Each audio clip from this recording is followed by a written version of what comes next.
ದಾವಣಗೆರೆ ಜಿಲ್ಲೆಯ ಜಗಳೂರು ಪಟ್ಟಣದ ಮಧ್ಯಭಾಗದಲ್ಲಿ ಹಾದು ಹೋಗುವ ಮಲ್ಪೇಟು ಮೊಳಕಾಲ್ಮೂರು ರಾಜ್ಯ ಹೆದ್ದಾರಿಯನ್ನು ರಸ್ತೆ ಅಗಲೀಕರಣದ ಹಿನ್ನೆಲೆ ಪಟ್ಟಣದ ಮಧ್ಯಭಾಗದಲ್ಲಿರುವ ಪಟ್ಟಣ ಪಂಚಾಯಿತಿಗೆ ಸೇರಿದ ತರಕಾರಿ ಮಾರುಕಟ್ಟೆಯ ಮಳಿಗೆಗಳನ್ನು ತೆರವು ಕಾರ್ಯಾಚರಣೆ ಮಂಗಳವಾರ ಬೆಳಿಗ್ಗೆ ಆರಂಭಿಸಲಾಯಿತು.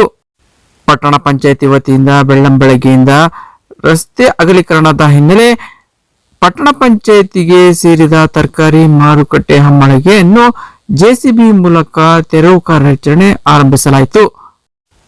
ಪಟ್ಟಣದಲ್ಲಿ ರಸ್ತೆ ಅಗಲೀಕರಣದ ಹಿನ್ನೆಲೆ ಸುಮಾರು 20 ಕೋಟಿ ರೂಪಾಯಿ ಬಿಡುಗಡೆಯಾಗಿದ್ದು, ಪಟ್ಟಣದ ಅಂಬೇಡ್ಕರ್ ವೃತ್ತದಿಂದ ಚಳ್ಳಕೆರೆ ಗೇಟ್ ವರೆಗೆ ರಸ್ತೆ ವಿಸ್ತರಣೆಗೆ ಸುಮಾರು 20 ಕೋಟಿ ರೂಪಾಯಿ ಹಣ ಬಿಡುಗಡೆಯಾಗಿದ್ದು, ಪಟ್ಟಣದಲ್ಲಿ ರಸ್ತೆ ಅಗಲೀಕರಣಕ್ಕೆ ಪ್ರಗತಿಪರ ಸಂಘಟನೆಗಳ ಹೋರಾಟಕ್ಕೆ ಪ್ರತಿಫಲದಿಂದ ಮಳಿಗೆಗಳನ್ನು ತೆರವು ಕಾರ್ಯಾಚರಣೆ ನಡೆಸಲಾಗುತ್ತಿದ್ದು, ಇದರಿಂದ ವಾಹನ ಸವಾರರಿಗೆ ಸಾರ್ವಜನಿಕರಿಗೆ ಅನುಕೂಲವಾಗುತ್ತಿದೆ.